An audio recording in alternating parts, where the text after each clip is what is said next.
Actually, Farmhouse Nordic welcomes everybody. This has actually been in the making for a couple of years, and the date has finally come and has arrived. Yes, and this is Neil O'Neill. And Neil is actually a good friend of mine. I've known Neil for about 17 years. And Neil's a graduate from the University of Washington with a Bachelor of Science in Physical Therapy. He's also studied at the Washington Institute of Sports Medicine Acceleration Training Program in Advanced Ergonomics. He has extensively studied under the URSA Foundation and the Jones Institute. He has also been trained in the McKinsey approach, the foot ankle biomechanics, and golf biomechanics. He is currently using the use of the heart rate variability as a research and treatment tool for validating manual therapy. He also uses it with his patients who are athletes, so he has quite a bit of experience in it. So thank you, Neil, for taking the time out of your busy schedule, and he has a wife and 2 kids. His son just graduated from high school. Pushing them into college now. So I also want to thank the support team who's been helping me make this happen. Willow and Stacy from Incline Family Law for doing the graphics of the flyer. Auburn Ski Club and the High Sierra Natural Medicine for being my backup. And Tom Cross Country for the venue. And my niece Megan, who stepped up last night to videotape it. And I want to thank all of you guys for coming and supporting us. So, here's my husband. Oh, switch off? Yeah, switch off cell phone. Oh yeah, you guys, sorry, yeah, if you guys could all make sure your cell phones are turned off.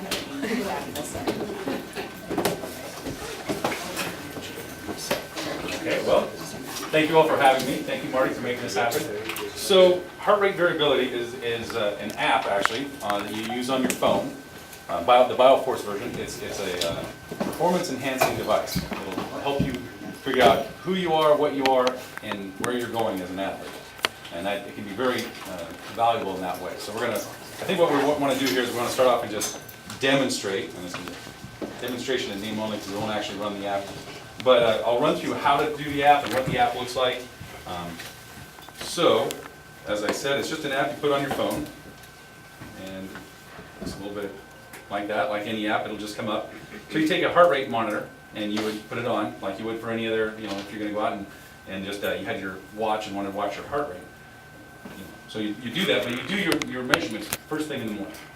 Before you take a medication, before you had coffee or any energy drinks or anything like that, and even actually before food, so that you can get a baseline of what your heart rate variability is. And I'm going to go into what exactly heart rate variability is, but sometimes it's very useful to know, okay, what is he talking about? What are we doing here? So you would put on your strap, you would lay down, have a pillow under your knees in a quiet room, no talking while you're taking the test, and you just hit the thing. And of course I don't have a strap on. Somebody does. But you would connect to the Bluetooth sensor, and it runs for about 2.5 minutes, and it takes the measurements of your heart rate and analyzes it. And it comes up with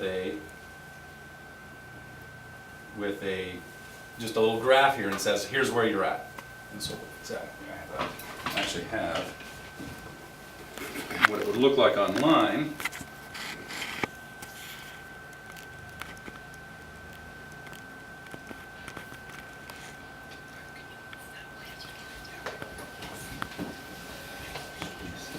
Is that. So this graph, there's 2 parts to the graph here. There's heart rate and heart rate variability. And you see in this graph, this is what we want to see. We want to see that heart rate is low, right? We're all doing this training and trying to get our heart rate low, but we want heart rate variability to be high. And what that means is that your heart is very nimble. It's on its toes, it's ready to react, it can do anything that you need it to do. You can either go out and train hard, and then it can recover and become better. So you can see this person's heart rate variability was fairly high. They challenged themselves, they recovered, they kind of ended their recovery. They really should, this peak here should have been there, but they did another workout or they did something else, flew on a plane, something crazy.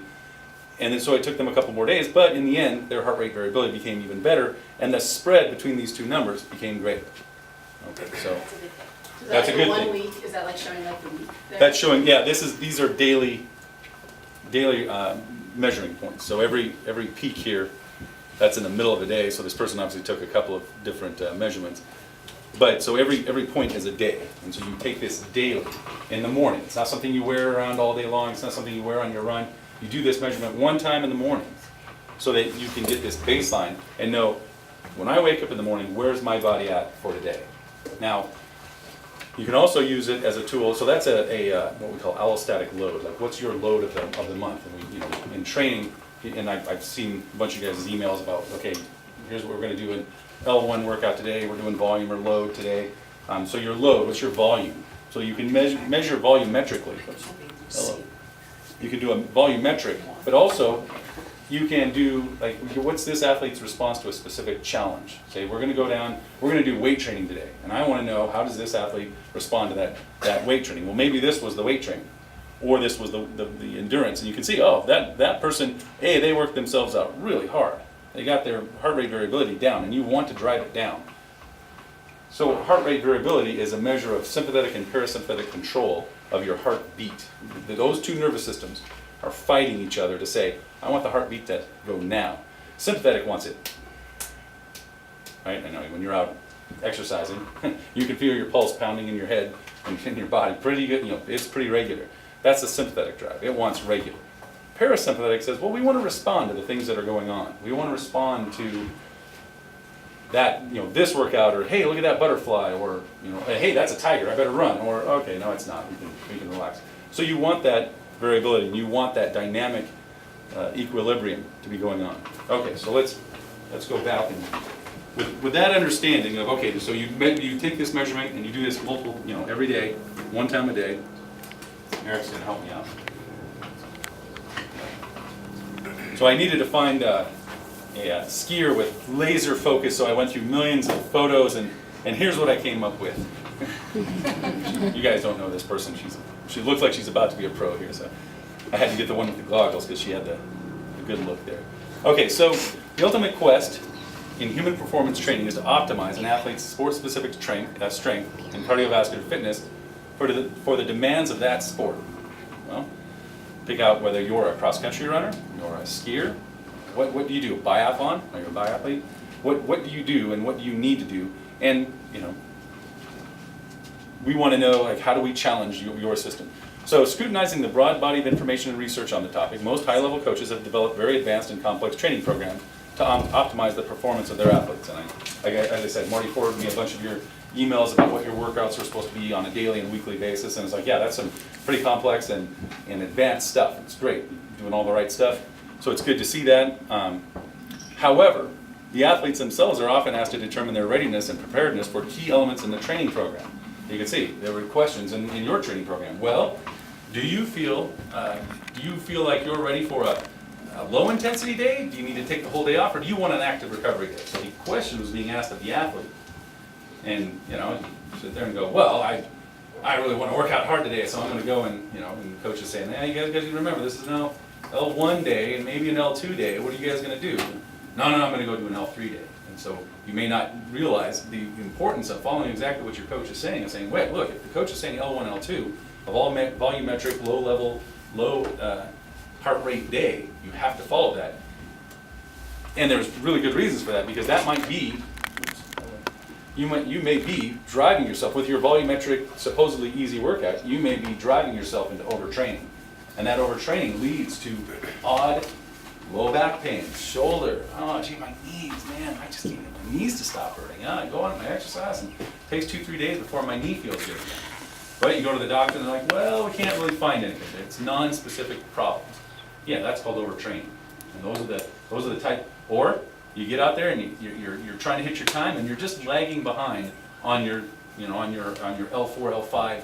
When you're like either your competition or your preparedness for high level training, you're just lagging behind. And the coach is looking like, well, what's going on with your heart rate? Well, my heart rate was 15 beats higher today this morning, but what does that mean? Sometimes it's high, sometimes it's low. I don't know what that means.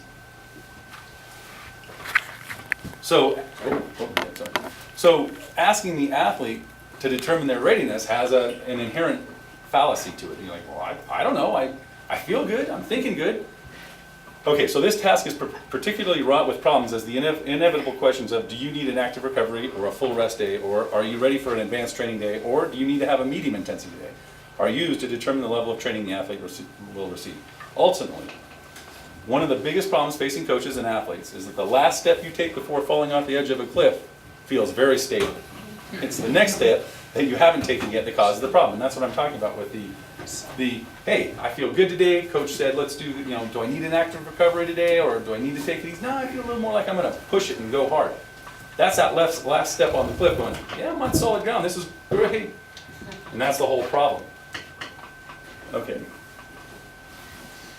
Okay, so this begs the question, how do we determine the right next step in training without the risk of falling off the cliff into injury, overtraining, or illness? How do you know what that next step's going to be? How do you know if it's going to be stable?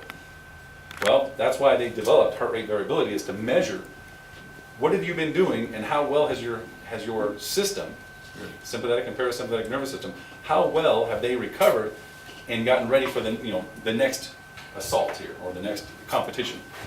Okay, to improve your performance scientifically, so there's very straightforward way we go about this. To improve your performance scientifically, you must first assess your current level of sport-specific fitness, both cardiovascularly and strength-wise. Okay, you hear that all the time.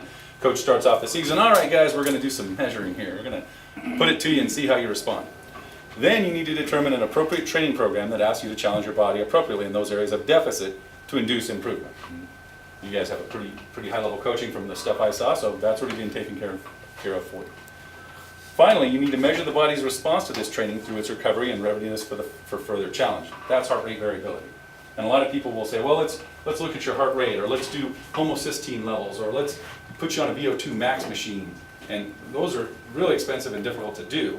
Heart rate variability is really easy. You put on a strap in the morning, you measure it multiple days in a row, you'll know where you've been at, where you're going to, what you're doing, you'll know what the next step is if it's off the cliff.